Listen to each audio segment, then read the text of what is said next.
Hello and welcome to this special edition of The Outsider, coming to you from London. With me is the former President of Pakistan, General Pervez Musharraf, and the former Indian Foreign, Defence and Finance Minister, Jaswant Singh. Two men who dealt with each other at moments of high drama and conflict between their countries. But your Prime Minister, after weeks of heavy fighting, your Prime Minister, Nawaz Sharif, was summoned to Washington by Bill Clinton and, in your words, capitulated. Yes. Gave in. Clinton said, you take out your forces, you take out your freedom fighters or militants or terrorists, whatever you want to call them, and that's the end of it. And Nawaz Sharif said, saluted and said, okay. Yes. Well, how did you feel? Let down? Well, no, I wouldn't say that. He was the Prime Minister of the country. Yeah, but you had committed significant forces and suffered significant casualties. Well, we inflicted much more than we suffered. Although you never, in your book, I noticed you never gave away how many casualties Pakistan had suffered. Far fewer. But anyway, let's not get involved in how many casualties we suffered. But the issue was certainly that there was a military environment which was there at Kargil. And there was a political decision to be taken whether we withdraw or not to withdraw. That political decision was in the hands of the Prime Minister. So whatever decision he took... well, it wasn't in his hands. It was in Bill Clinton's hands, as it turned out, wasn't it? Because he ordered him what to do, and the President and the Prime Minister did as he was told. Yes, I don't think that the people of Pakistan were in line with that decision. With hindsight, you were in over your head, weren't you? I mean, whatever you thought you were doing in Kargil, it ended badly, didn't it? I don't... the withdrawal, yes. It was... I don't think that was in favor. I wouldn't have taken that decision. But, however, the Prime Minister took that decision to withdraw. Jaswant Singh, during the Kargil operation, did you ever doubt that you could contain Pakistan? No, so far as... Did you wonder... you were both, at that point, you were both nuclear...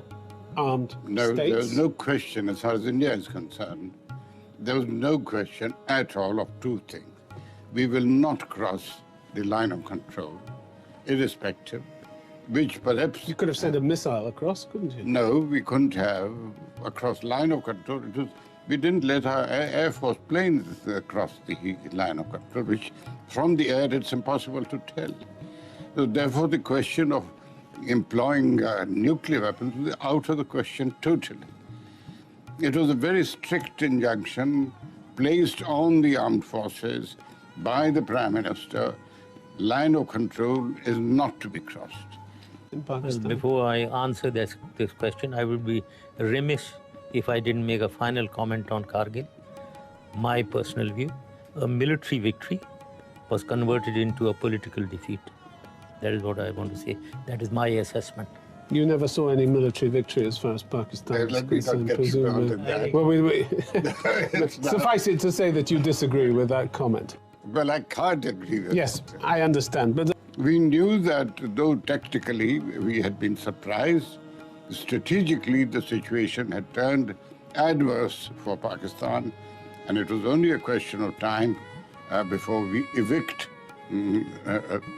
the occupation. Was this one thing that America did well? I mean, with all your criticism of the North Atlantic Treaty Organization, this was something he did well, did it? America did a good job that day. Yes, yeah? but not because... By telling Nawaz Sharif to get out of Kargil. No. Pakistan would not have vacated only because President Clinton said. You can't bring yourself to say the Americans did a good thing on this occasion.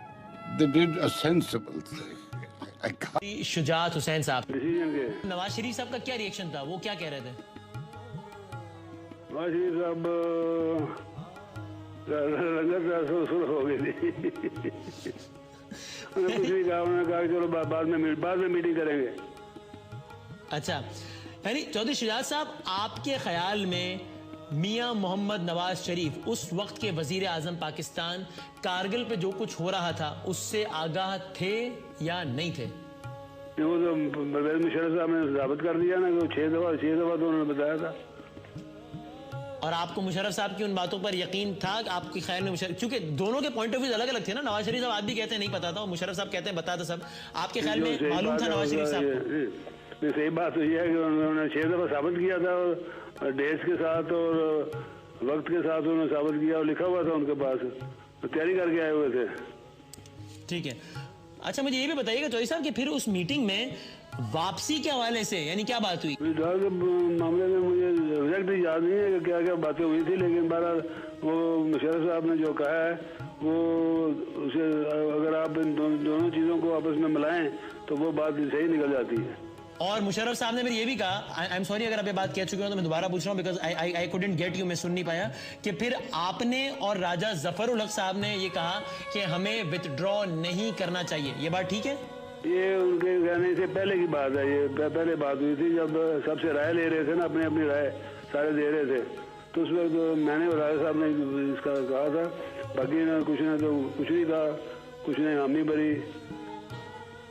ठीक है, यानी कि आप उस वक्त हिमायत कर रहे थे कारगिल ऑपरेशन की? नहीं, यानी उस वक्त, और फिर नवाज शरीफ साहब उनकी ये राय थी कि विड्रॉल होना चाहिए, मुशर्रफ साहब ने भी कहा कि नवाज शरीफ साहब की ये राय थी कि इस पे विड्रॉल होना चाहिए।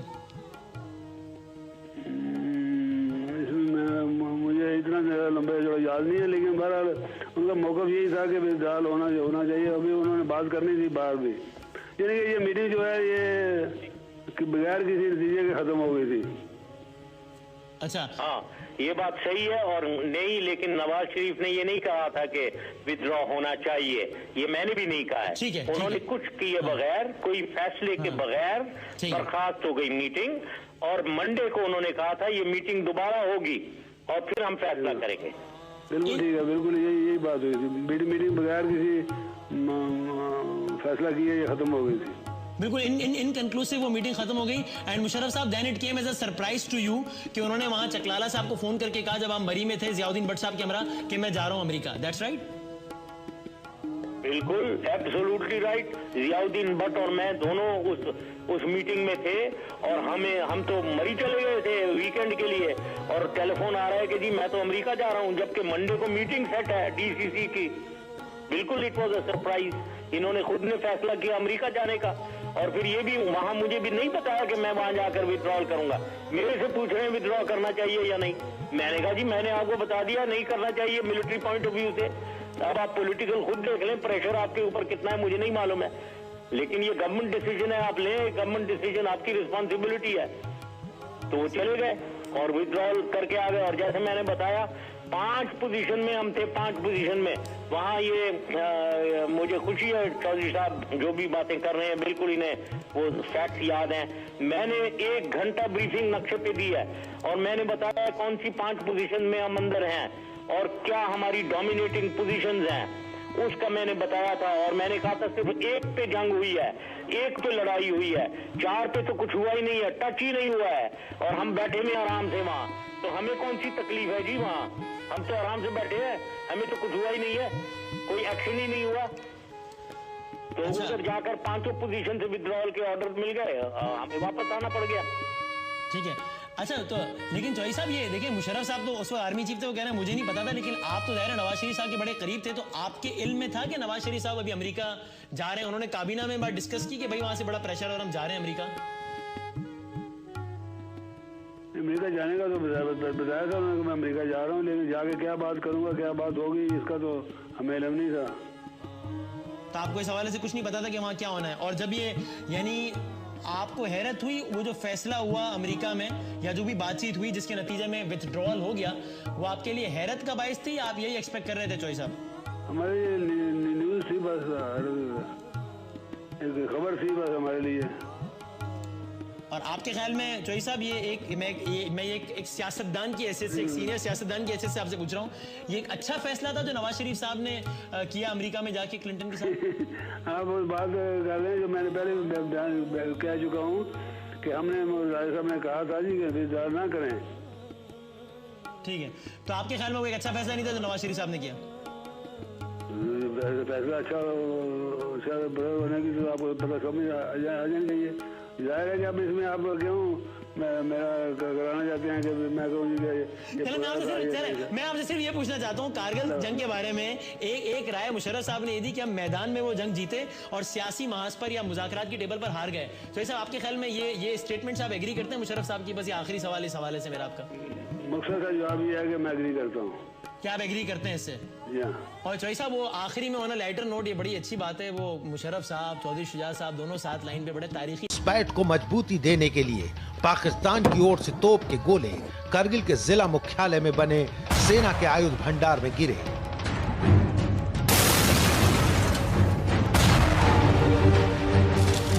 पूरा एम्यूनिशन डिपो जलकर खाक हो गया। करीब 100 करोड़ रुपए का नुकसान हुआ।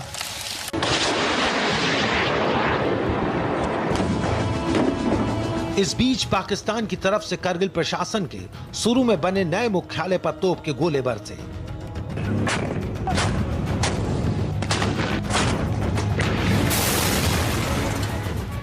पाकिस्तान की ओर से गोले बेहद सही जगह और सही समय पर गिर रहे थे। पता चला कि मशको से बटालिक के बीच फैले 120 किलोमीटर के दायरे में घुसपैठियों ने कई जगह अपने बंकर बना लिए हैं।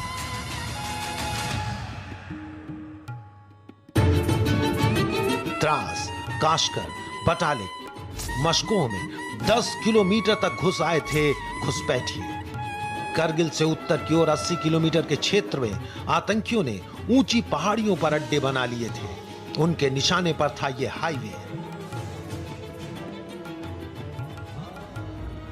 हाईवे इसलिए क्योंकि लेह को श्रीनगर से जोड़ने वाली सामरिक महत्व की इस सड़क को बंद कर पाकिस्तान सर्दियों में लद्दाख को जाने वाली आपूर्ति रोक सकता था।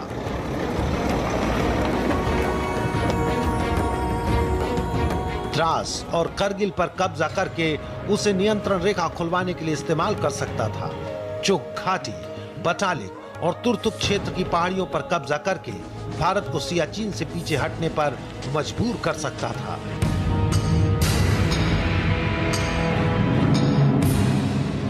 करगिल के पास मशको घाटी के नालों पर कब्जा करके वहां से ताजा घुसपैठ के लिए रास्ते बना सकता था, पर सबसे बड़ा मंसूबा था नियंत्रण रेखा को बदलने और शिमला समझौते को दफन कर कश्मीर को फिर से अंतर्राष्ट्रीय मंच पर लाने का।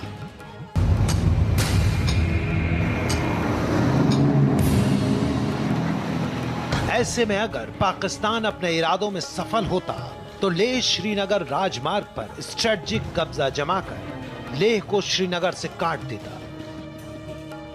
सियाचिन ग्लेशियर में भारतीय सेना फंस जाती, समूची नियंत्रण रेखा पर सवाल खड़े हो जाते। पाकिस्तान 1972 में भारत के हिस्से आए इलाके पर फिर काबिज हो जाता।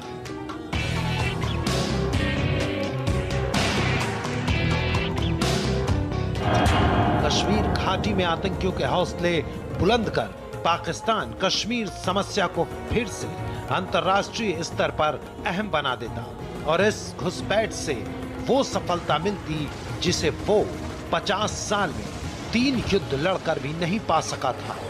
हमारी लाइन ऑफ कंट्रोल है वो एक वाटरशेड के साथ साथ चलती है। वाटरशेड का मतलब जो कि एरिया सबसे ऊंचा और एक किस्म की पहाड़ियों की लाइन होती है जो सबसे ऊंची होती है। हिंदुस्तान की तरफ एरिया लोअर है, पाकिस्तान की तरफ भी एरिया लोअर है। तो जो भी ऊपर वाटरशेड के ऊपर आके बैठ जाता है उसके पास डोमिनेटिंग पोजीशन तो मिल ही गया। तो इसमें क्या किया था, पाकिस्तान ने जो अनऑक्यूपाइड एरियाज थे उनमें आके डोमिनेटिंग पोजीशन में बैठ गए। तो एडवांटेज तो उनके पास था। बेहद ऊंचाई पर बैठे दुश्मन की स्थिति इतनी अनुकूल थी कि 10 घुसपैठिए 1000 सैनिकों की टुकड़ी पर भारी पड़ रहे थे। और अगर ऐसे में उनके पास भारी तादाद में मशीन गन, हल्की तोपें, स्ट्रिंगर मिसाइल्स और एंटी एयरक्राफ्ट गन हो तो आप समझ सकते हैं कि खतरा कितना बढ़ गया था। ऐसे में जमीनी लड़ाई सैनिकों की बलि चढ़ाते जाने से ज्यादा कुछ साबित नहीं होती। लिहाजा दुश्मनों को उनकी ही मान में मार गिराने का एक ही तरीका था और वो थी air strikes.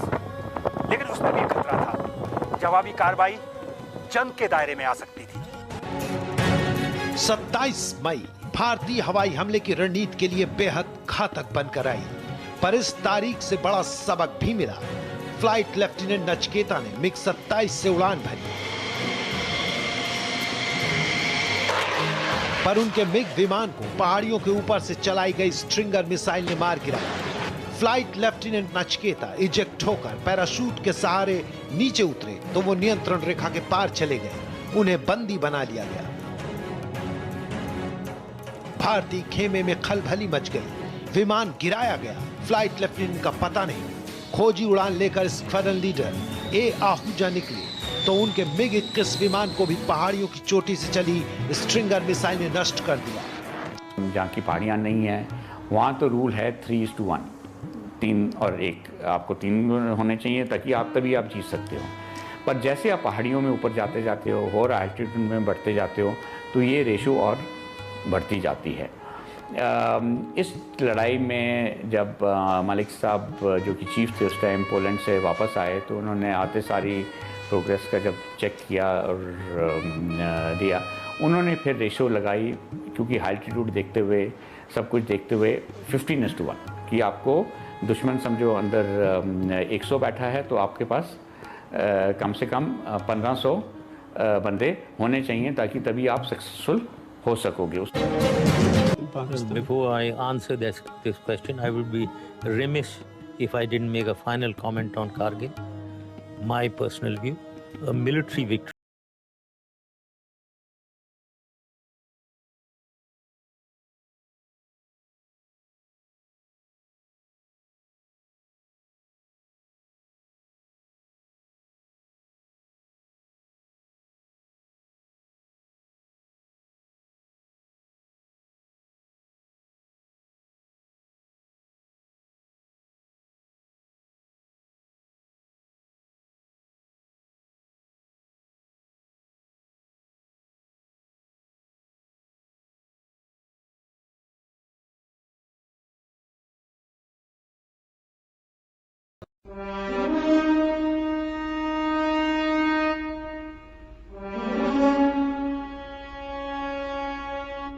This is it, point 5353 in the Dras sector on India's side of the line of control.